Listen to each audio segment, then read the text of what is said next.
Hi, Todd Cooper here in San Diego, America's finest city, giving you another program update for September 2021. We gave you these updates during the HL7 IEEE Joint Working Group meetings in May and in January. And this is specifically for this joint IHE-HL7 Gemini Device Interoperability Program that we call SES, MDI, SDPi plus FHIR. We love acronyms. So let's get on with it and hope you enjoy it today. Again, I added the hanging gardens model in the top right. This is the only slide you'll see it on, and we won't go into detail about it, but hopefully you remember this is kind of all the anchor standards that we're integrating into this Gemini SES MDI program. Today, we'll talk about what happened from last May when we gave you the last update to today, especially since it's been summer in the Northern Hemisphere. And then also we'll look at a key area of the 3-year roadmap that we've been working on and made an immense amount of progress on. So we'll give you a quick high-level overview of that. We'll then talk very specifically about what we call, more acronyms, RI plus MC plus RR. That's requirements interoperability plus model-centric plus regulatory ready for SDPi 1.0. In other words, the first version of that, we're not going to do the entire RI plus MC plus RR, but we want to have the core pieces in there. What will that look like? And what will conformity assessment and beyond look like for that 1.0 version? We'll talk about that quickly.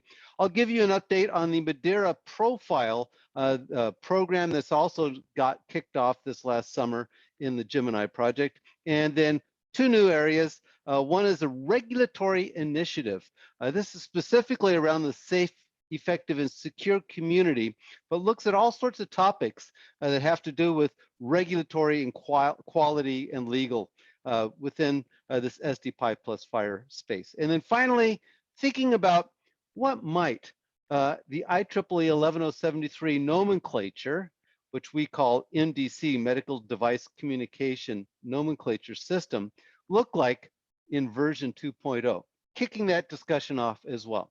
So lots of fun, hang on. First topic, year 3 update, May to September. As I say at the bottom here, you know, for a lot of us, it was summer. And especially for a lot of us in some parts of the world, it seemed like vacation end to end. What could possibly get done?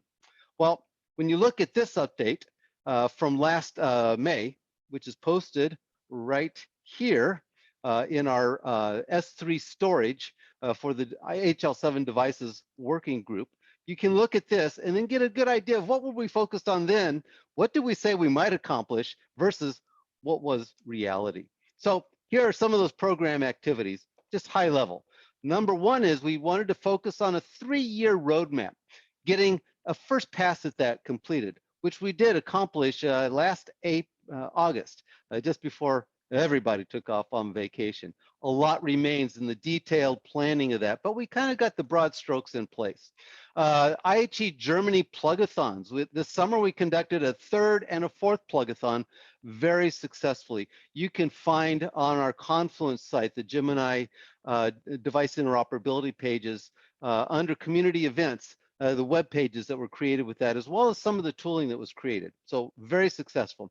We started engaging IHE Catalyst to help chart detailed plans for how we're going to do conformity assessment, testing, as well as connectathons, CAT events for SDPi plus FHIR.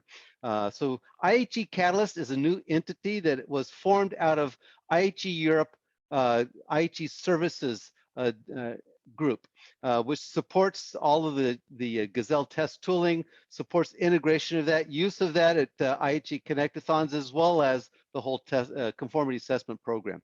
So those discussions are now very active and are ongoing. We also looked at how can we establish a sustainable business model for the next 3 years. So we figured out what are we willing and think we can do, who's going to do it, and who's going to fund that, and who's going to be, where will those artifacts live, all sorts of those pieces of the puzzle. So we're advancing those discussions this summer as well. And then this whole requirements interoperability, model-centric and regulatory ready, initiatives, those were refined. We actually used a different acronym that I'll mention later in this presentation, and we advanced that. And we created and really got moving the conformity assessment and tooling group within this Gemini device interoperability program, as well as a biceps infusion pump SysML model was created using Cameo. And so that was a huge advancement this summer. We did a presentation on Gemini SES MDI and IHE Catalyst for regulatory ready submissions in conformity assessment as part of the IHE Europe experience. That's all available online too. So that was a great presentation in a new area with a new group and a new community. We kicked off the Madeira, that's medical device interoperability, reference architecture profile activity now that the Johns Hopkins University Applied Physics Lab Madeira project has completed. That project completed the end of June. And so we then stood up and transitioned to have a project that is taking that forward within the Gemini program. We fleshed out our education library. There's a Confluence page that has all sorts of PDFs as well as MP4s like this one for you to go and get more information, including, for example, a demo of Stefan Schlichting's biceps infusion pump SysML model. What does that look like? How did you do that? Those recordings are available on this library section, and we'll be expanding those. We have a topics of interest list. We've gone through that, actually reevaluated the priority, what has to be done for the first version of the SDPi supplement 1.0, what can be pushed off, what additional ones do we need to resolve right away, how's that going to work? And then we started working through those again. So that work is restarted. And then we also had into ballot two key related standards. One is the IEEE 11073 10700 participant key purposes, basic participant key purposes standard went through its full ballot. That's the good news. There's over 300 comments. So that group is working through those now. And then the point of care device FHIR implementation guide is also into ballot now. It just completed in the HL7 September balloting cycle. So that's really important because both of these are key parts of that hanging gardens model I showed you earlier. So with that, probably the biggest thing is that Dr. Rose became the IHE Devices Technical Program Manager, the technical part of that. We also welcome him, Sarah Bell, to help with the administrative part because us techie guys really don't do that well and we're really not interested in that. But Dr. Rhodes, who knows this stuff inside and out and is a key driver behind the Devices on Fire work, will be overseeing the technical program on the IHE Devices domain side. Welcome aboard, John, and we're looking forward to a lot of good stuff happening. So with that, what does that 3-year roadmap overview? As we unbelievably approach the fourth quarter of 2021, reality check, what can we accomplish? And what do we want to target going into 22 and getting done in 22? We looked at this beyond a 3-year roadmap, but let's just focus on those parts of it. One is the main objective is to establish clear milestones and then a detailed plan for how we're going to achieve creating an ecosystem of interoperable, plug and trust, regulatorily decoupled, that's hard to say, regulatorily decoupled products that are ready to actually put in active patient care. Looking at this roadmap, we have 4 work streams that include functionality targets. What are the use cases and scenarios that we're really going to focus on? What is that functionality that we think is highest priority and is achievable? And then how are we going to actually get that 1.0 and 2.0 specification developed and published and into use? Conformity assessment and tooling. What are the tools we need? What are the different plug-a-thon, connect-a-thon, conformity assessment of product? What do those pieces look like? Then computability and implementation support. That's really what that RI plus MC plus RR is all about. What can we do in the near term and as a work stream, as well as creating open source to help implementers both for tooling as well as reference implementation. What about prototyping, pilots, and demonstrations? Where do those fit into all this? Education and workshops. You know, those of us who are really into it, this is great stuff, but we're trying to expand the pie, expand the circle of community here to include a lot of new adopters and implementers and users. So that's going to require quite a bit of education and workshops and those kind of events. And then finally, advancing and supporting foundational standards. As I've said, especially the 11073 participant key purpose standards, as well as the devices on FHIR POCD implementation guides. So these are work streams, 7 work streams that we now are detailing out for our roadmap. But what is on the 2021-2022 roadmap? Well, let's look at that. But we're going to look at that in light especially of the IHE ecosystem and testing continuum. Here is a graphic that was recently created within IHE to kind of explain how the different parts and events fit together. From vendors who actually develop prototypes and products, have them tested, through IHE managed share zone, connectathons and conformity assessment, to specific products, implementation projects that are managed by IHE with IHC support. Projectathons is what we call them. How does that then relate to procurement and deployment? And as we said, actually getting these technologies in active use to help patients and their caregivers. So this graphic, you can look at it later. The next one, the IHE ecosystem, is an eye test. I'm not going to go into all the detail here. All of which to say, this is being crafted right now. You'll see different versions of this that are actually focused on stakeholders, but it shows you how we're going to look at the process for this roadmap and the different stakeholders and artifacts and funding relationships, how all of that works out within the IHE ecosystem. So these are 2 graphics that directly inform what we're working on. So without any further ado, and this is a work in progress, the milestones around functionality. We're going to focus on what it takes to get to the silent ICU use cases and scenarios. There's a lot there. And then we're also looking at FHIR, some basic FHIR functionality gateways for enterprise integration, as well as the IHE devices, device to enterprise communication profile using HL7 version 2 messaging.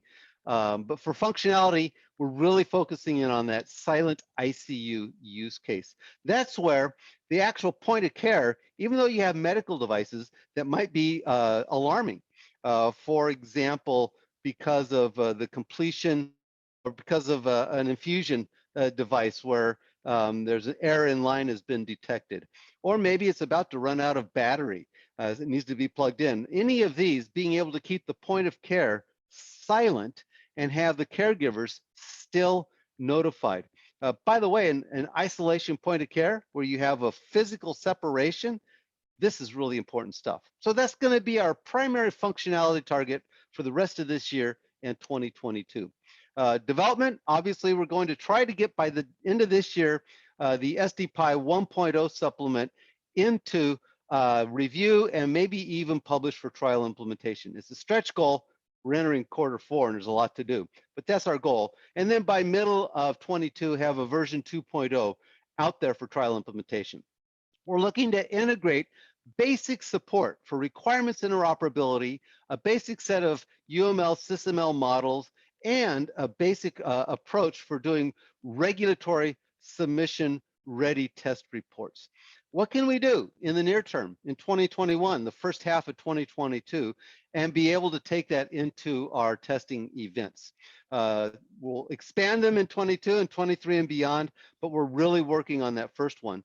By the way, requirements interoperability, just to remind you, means we have traceability and coverage that we can compute out of the testing. So we draw a line from a finite set of tests to all the different standards that are pulled together to support what is done on that interface. So that's requirements interoperability. It should be fun.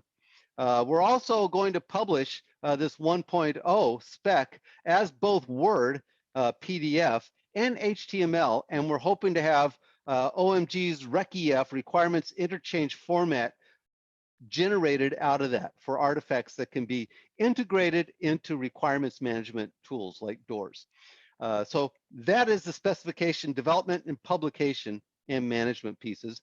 Conformity assessment, we're talking to IHE Catalyst because they are the ones that maintain, manage, and use the Gazelle test platform, as well as will generate supporting test cases that need to get integrated into there. And we have some Gemini test tooling that we'll want to integrate with Gazelle. So all of that work is ongoing. We have virtual plugathons. The next one, by the way, the 5th one of this year, is the first week of October. But we're also looking next year to have 4 to 6 different virtual plugathons. We're hoping to have at least one connectathon, either hybrid or in person, either in Europe and or in North America, maybe elsewhere like Japan, South Korea. But we're really focusing in on virtual connectathons because given COVID and travel restrictions and the realities that that's all brought for our companies, virtual events are with us to stay for a long time. So how can we do that? Focusing in on those, maybe doing two of them next year, maybe doing one each quarter, and having it focused on SDPi plus FHIR testing. So that's a goal for us, as well as 24/7 testing, both for based on that connectathon, virtual connectathon, but around conformity assessment of products, being able to build support to do that 24/7 testing. We have, as I said here, tentative for IHE North America and Europe connectathons. Those plans are still being finalized, especially in Europe. And if possible, if we can get all our parts done and we have testing partners ready, we'll do that. And then finally for this, we're kicking off a regulatory initiative that's going to support how we get to conformity assessment that generates regulatory submission ready test reports. What do I mean by that? I mean, if you're doing, for example, an FDA 510K submission and you include a summary test report for SDPi plus FHIR conformity, how will we get to that report, and how will we be able to ensure that that is recognized by those regulators who review it and tick the box saying, yeah, that's good enough? What does that look like? Those are all conversations we'll have in that initiative, and I have a few more slides later on that. Just a few more work streams, hang in there with me. Computability and implementation support. Let me just say, a lot of people say computability and they think HTML publication. No, that's publication in kind of a computable way, but it's just HTML. We're really talking about how do you add true value to vendors who want to implement these products and be able to pull in the requirements, pull in open source tooling and implementation libraries. So that's really the focus of that. There'll be a work stream to do that, as I said. Another work stream is prototyping of pilots and demonstrations. Obviously, the plugathons support prototyping. The connectathons would support prototypes as well. Pilots, especially for in-hospital or other similar kind of pilots to actually test it in a real-world situation. More of those. We've done those, but we need more. And in public demonstrations. We may participate in the HIMSS 22 showcase, and we're looking at other demonstrations and workshops and pilots, especially in Europe for 22. Last set of milestones, educational workshops. Obviously, we need to develop more materials that provide both general as well as detailed briefings on all the components of the Gemini SES MDI program. We want more people to understand this, especially if we're going to publish this for review and for implementers to start adopting and kicking the tires and prototyping. So we have to have a lot of these materials created. We hope to participate in other events, like again, a second time in the IHE European Experience, part of the IHE Connectathon, and then conduct various webinars and workshops throughout the year for different stakeholders, not just techie ones, by the way, but also the quality and regulatory focused community, the end user community, those who actually use this stuff. So a lot to be done there. And then finally, a work stream to support the foundational standards, specifically around the PKPs, as well as the Devices on FHIR implementation guide. The 1.0 that is just completed ballot has explicit support for the 11073 service-oriented device connectivity standards. And that'll be in the 1.0 version. We're looking to add alert support in the 2.0 version, using FHIR for alerting, especially for analytics, putting that into a repository and being able to do analytical analysis on that. So those are all foundational standards. There's a lot to do the rest of this year and next year. And we're going to be drilling down into more work on that as part of this 3-year roadmap. Let me just spend a few minutes now talking about the RI plus MC plus RR. I have to find a better way of saying that. 1.0 version of that, as well as conformity assessment. To be able to get it published for trial implementation, and recognizing that we won't have all the capabilities in there. We've just talked about what are the milestones that help us subset what is going to be in the supplement 1.0, and that we won't have all the support tooling and everything for requirements interoperability journey toward regulatory submission ready until sometime later in 22. What can we do today? And what can we have soon? So how can we advance it in the near term? Just as a reminder, when I talked to you last May for the update, we were then calling it Requirements Interoperability, TF, Technical Framework, okay? How do you author and manage and publish the technical framework better? And then conformity assessment, because that's kind of an end goal. You can't, since these are medical products, you can't get to market unless you get through conformity assessment that really does support that plug and trust interoperability ecosystem of products. But we renamed it because we thought through this and realized where the true value is. And so you see that right here. With still requirements interoperability, that was a no-brainer. Again, enabling traceability from the interface testing all the way back to the multiple standards that it supports, as well as coverage. Did you do everything, all the requireds, all the optionals? Did you extend it?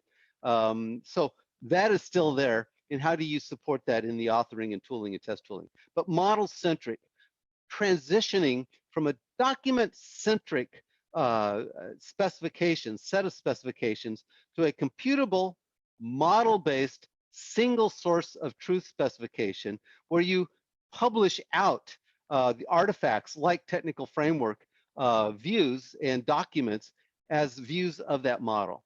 We've started a group focused on that, and we'll have some of the first pieces of that, like the infusion pump model. We'll be advancing that, and we'll do some small part of that for this SDPi 1.0. And then regulatory ready.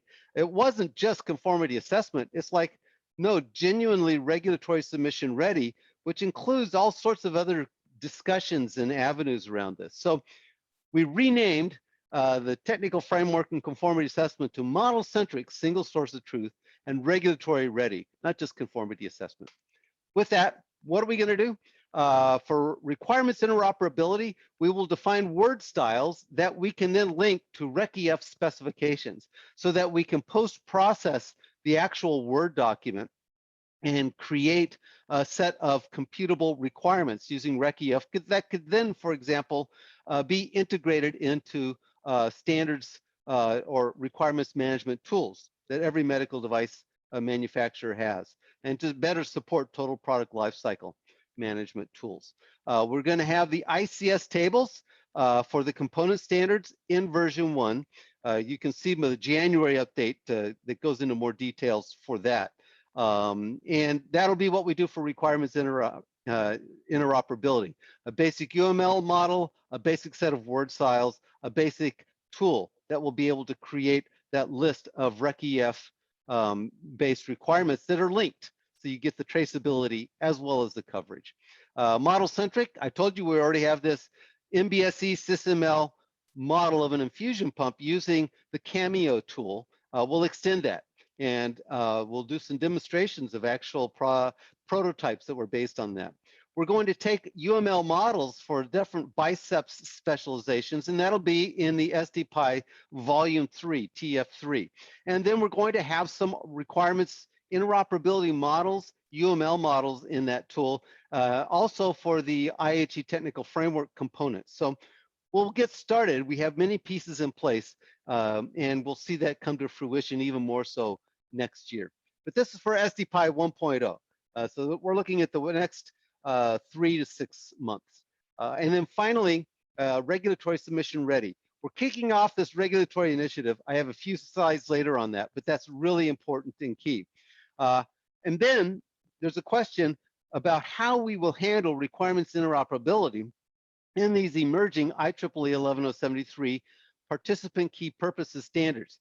So let me show you, I'm going to transition right now to some slides that David Gregorchek, sorry David, and Bjorn showed last Tuesday. So this was part of the IEEE section of these meetings, but yesterday, Thursday, this presentation is on Friday of those meetings.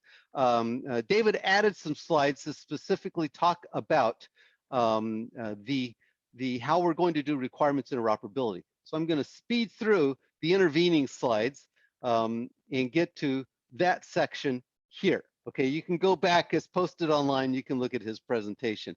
But requirements traceability, okay, and interoperability. The challenge is on the regulatory pathway, for example, is traceability of requirements from the use case and the design documents down to the technical specifications. And then, of course, on to the testing, the test cases and the actual test reports. This is focused on how will those PKP standards handle that. So, for example, the system shall synchronize time, pretty important requirement. That results in the PKP-based standard in 2 requirements. Provide a clock object in the 11073 SDC medical data device information base, biceps MDIB, and then also consider the risks with respect to failed synchronization. Then that is coupled to 4 requirements. Provide change reports, implement NTP network time protocol client, SDC provider shall notify clock derivations. How was that done? And periodically, an SDC consumer will check the provider's clock, make sure it still is synced. So these are requirements. Notice a very simple top level one, but it breaks down into a hierarchy of requirements. And at the end of those requirements, you're then going to say, how were those actually taken care of and implemented and tested? Again, the problem is that the format, we have Word documents or PDF files. They don't really easily support machine processing and hence aren't appropriate to link these requirements one to another, even within a single document. So as you can see, the different vertical requirement sets are in different places, even within the same document. Machine readable sources to the rescue. It's nearly impossible to check if a text is really a requirement or a note, even though all standards development organizations have guidelines and requirements for how you do that, but it's just hard to do. Even if you're pretty good at using a note or shall or should or may. The solution is to make documents available in a format that is annotated and parsable. For example, OMG's requirements interchange format, or as we say, RECIEF. From which other output can be generated. So in here, you see a snippet of RECIEF. It's beautiful, isn't it? Actually, what's being shown here is linkages, okay? So you see a specification reference for a source specification and a target specification that it meets. And then other RECIEF constructs. That those get embedded into the Word document and can be then used to generate that document. We showed you how that works in the January update. So if you're wondering about that, go back then and you can see more detail about how that works. But wait, there is no definitive requirements format specified that's valid for all those different standards you saw in that Hanging Gardens model. From International Standards Organization, ISO, from the IEEE, from IHE-HL7, IHE, they all talk about requirements. They all have similar ideas, but there's no computable, this is how you format those. Even the text within a given organization is all over the map. So how do you overcome that problem? This is a current state, future state. We know where we want to get, but where are we today? Again, the SDPi 1.0 problem, or in the case of the PKP standards, the first versions of those that are now just starting to get into ballot and finished development. Today, what if we define a RecEF model that supports just the SDC PKPs and SDPi profiles of those standards?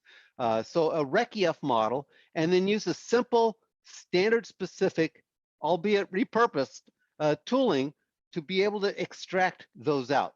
That's what we're going to do today. And that's what I showed you, I think, on one of the other slides. We're going to repurpose some tooling that's been done both in NIST in collaboration with HL7 to do that.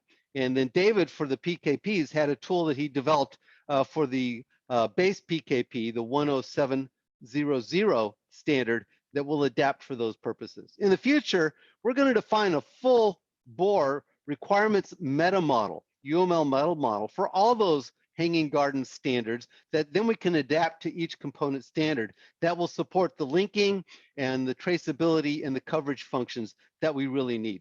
And we'll develop tooling that will fully support and fully automate those functions from the specification to the product interface and the testing.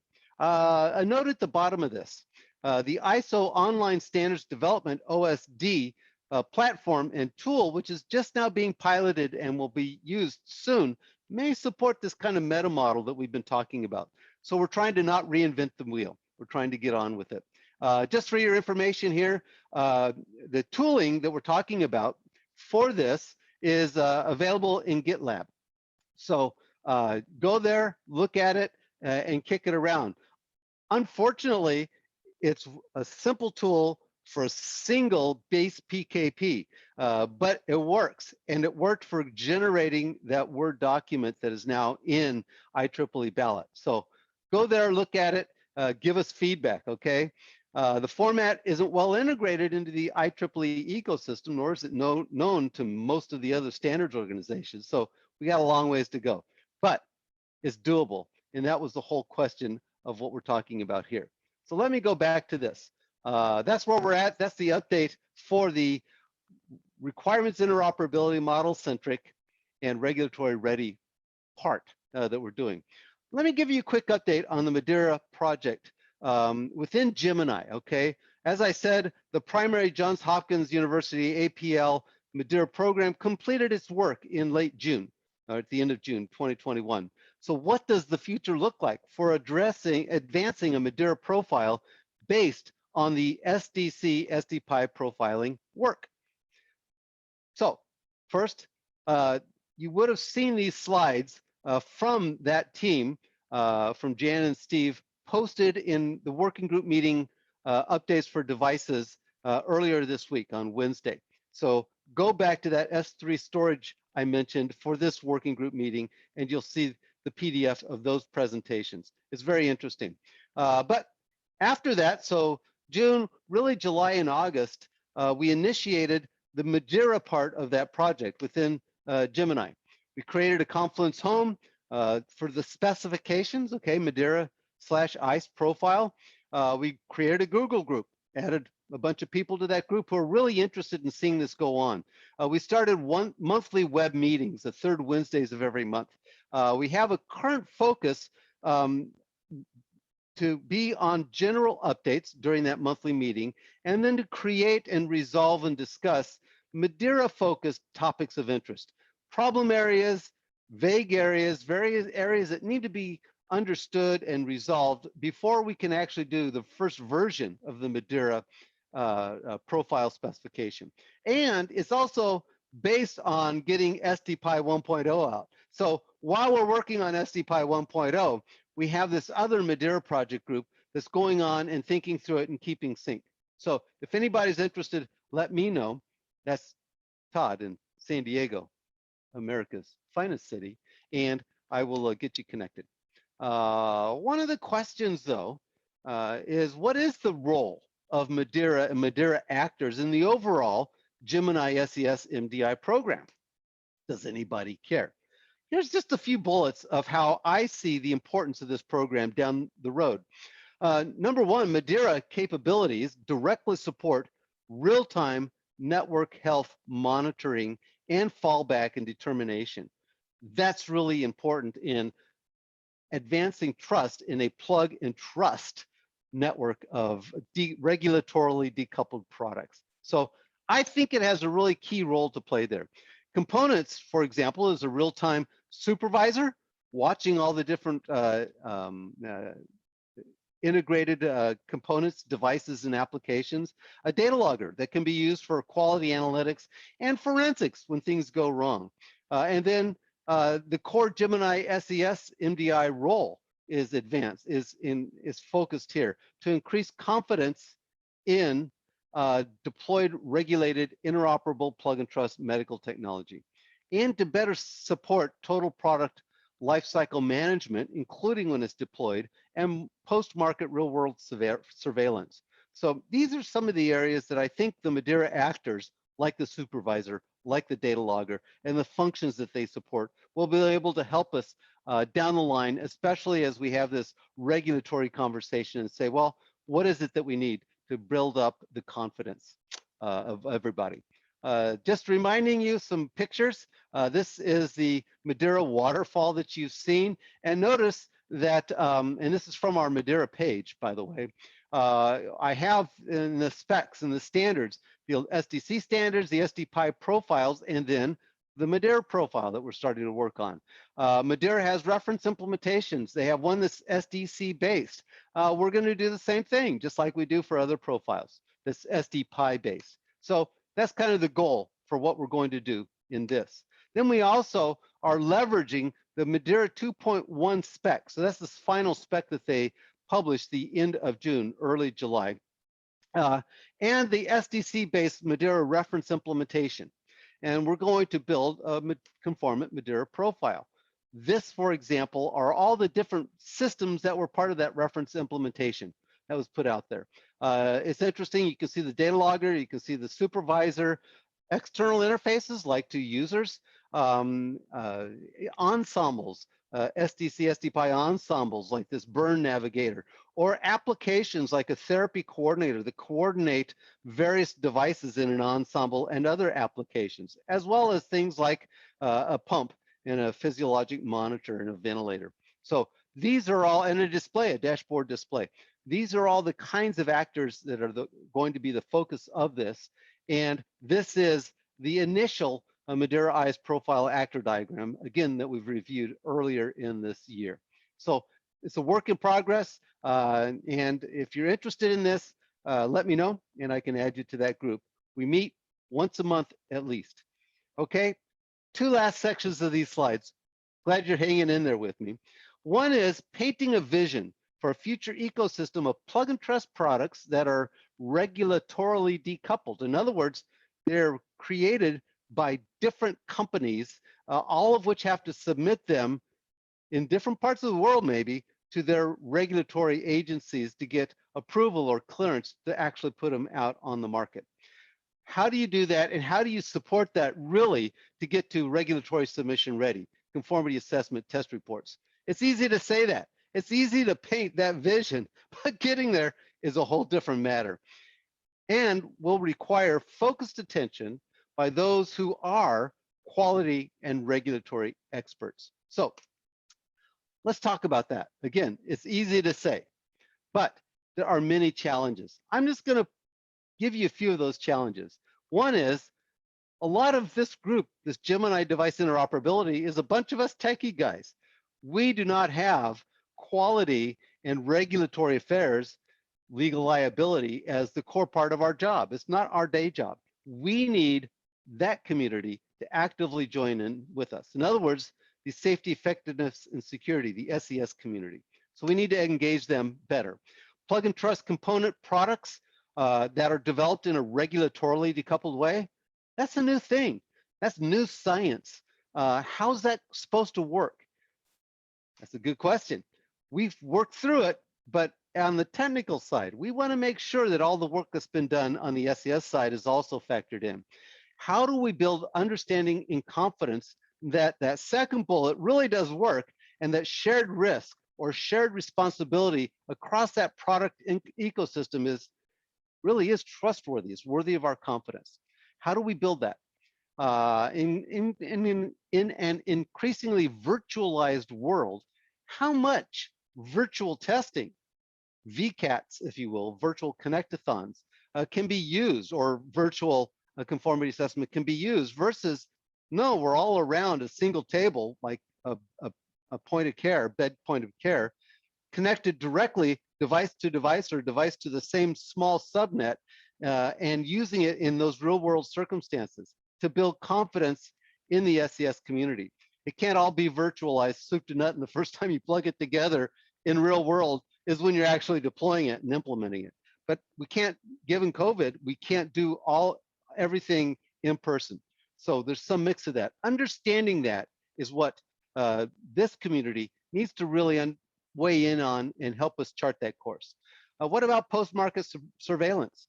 What is the necessary capabilities that we might put in there, and what role might the Madeira Profile actors play?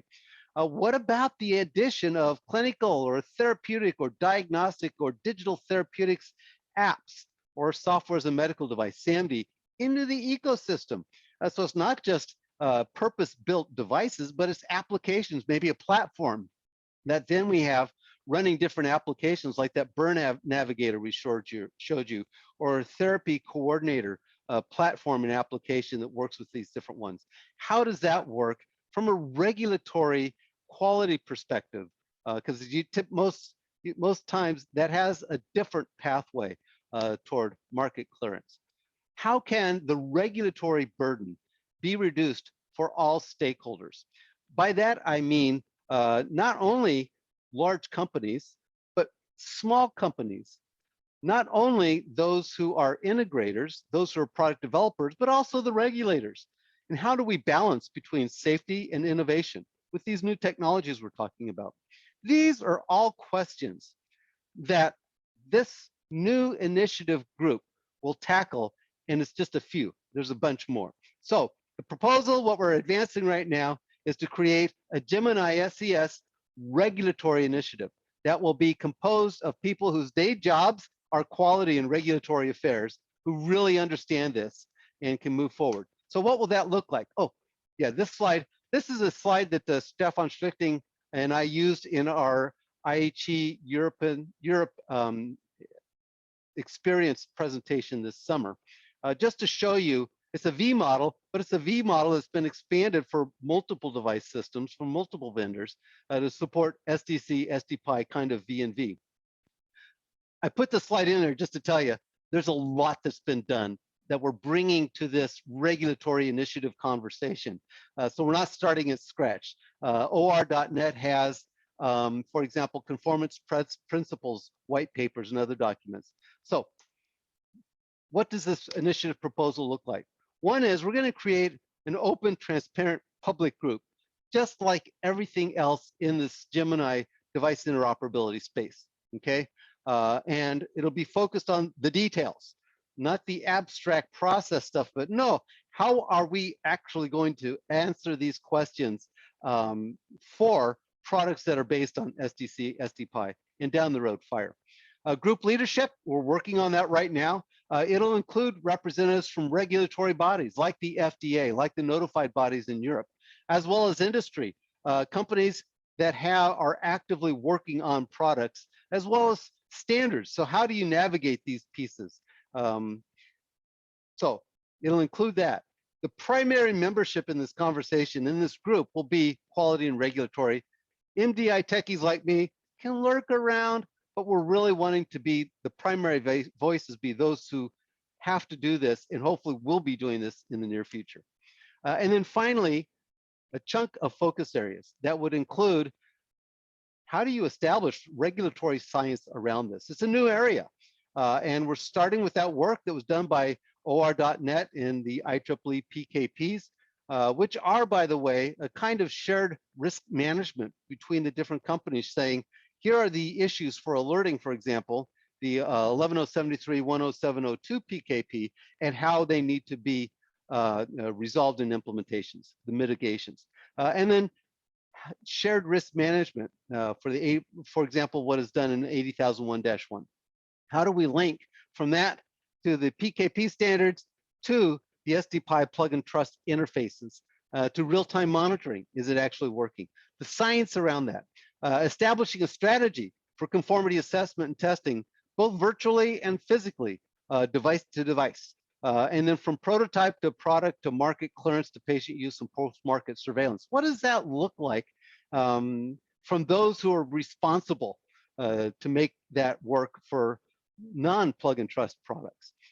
Integrate lessons that we are learning. We've talked about the FDA Accredited Standards Conformity Assessment Pilot Project, ASCA, which has been ongoing, has seen great success. It concludes September of 22, but we want to do this pilot project where we say, let's look at the processes and artifacts that you use there, the ones that we're developing, and make sure that they mesh so that somebody that goes through this SDPi conformity assessment for a product and gets a summary test report, that they can include it in their 510K submission, just like the other component standards that are part of the pilot project. So that'll be a key area of discussion.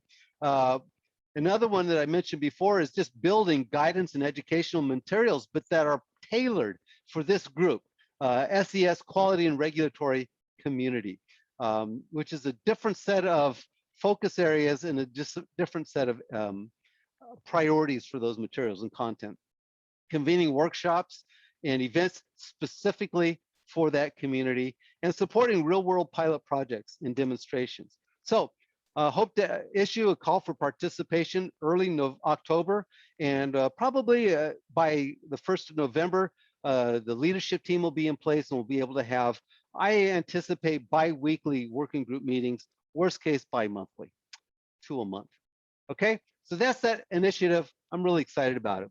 The last update for today, the last one, is the Gemini SES MDI. How might we advance version 2.0 of the ISO IEEE 11073 nomenclature, or medical device communication? That's the label we use in the IHE-HL7 terminology systems to mark this terminology. We're looking at the 25-year mark for this MDC nomenclature. It was the mid-90s when it was actually formalized and first published. But in those days, there's been an increasing implementation within the device informatics community. So more products are using those semantics as well as integrating it, that device source content, into the broader health context information infrastructure like your electronic health record. It's time to just have a discussion. Okay, what we have now was baked in the mid-90s. That's like 25 years ago. There's a lot more going on. What might version 2.0 look like, and how would we ever get there? So with that, what does that nomenclature look like for this 21st century? Discussion topics would be lessons learned. I call this otherwise known as the Michael Fahn story, who last Monday started with NIST. But Michael Fahn has been our primary toolsmith with NIST and Prometheus for the device interoperability test tooling, as well as a number of HL7 tooling projects like the V2 Plus project.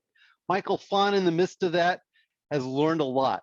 In the midst of the Rosetta Terminology Management System, RTMMS 2.0 tool, he's learned a lot. Lessons learned, we want those from Michael and others. Having a users implementer survey for those who are actually utilizing the MDC 1.0 or 1.x nomenclature. What worked for you? What didn't work for you is really hard. What do you think it would be if it was better? How you could use it better? So doing that survey. Engaging the broader terminology community. As you know, there's other systems like SNOMED and LOINC or RxNorm in the US that are used with a whole set of new generation tools for managing that. How might we better position the 11073 nomenclature to be integrated and utilized by those tools? And then possible areas of improvement and just discussions that we've had both this week already, as well as over recent months, even years. One is usability. So being able to understand, for example, Is there a term? I'm looking for something, does it already exist? Or do I need to get something new? Computability, especially again, given today's terminology, tooling. How can we actually facilitate searching, comparing, integrating into implementation products, real-time, looking up, all of that. Maintainability, authoring. We will be authoring new semantics and new areas, but how do you maintain it over the long term? Can it be easier? The answer is yes. But what does that look like? Integratability. Again, for example, mapping to other systems. You might have a semantic in LOINC that is very simple semantic that gets put into your electronic health record or into a FHIR flow. However, that is represented in MDC as 10 different terms. How do you do that mapping? How do you traverse similar and search for similar kinds of systems and terms, mapping as well as searching and comparing? Integratability is a key one. And then finally, quality improvements. For example, we've talked about having links explicitly in the nomenclature to the scientific and medical research literature for that medical concept, or to the other standards where it's actually defined in a more functional way, that we then add the health informatics part to that. Explicit references for that. Crafting a true computable ontology, like many of these other systems have, to replace the current systematic name, which I personally like, and some do, especially when they're trying to understand what a term is about or create new terms, but we can do better. The science has advanced and we should leverage that.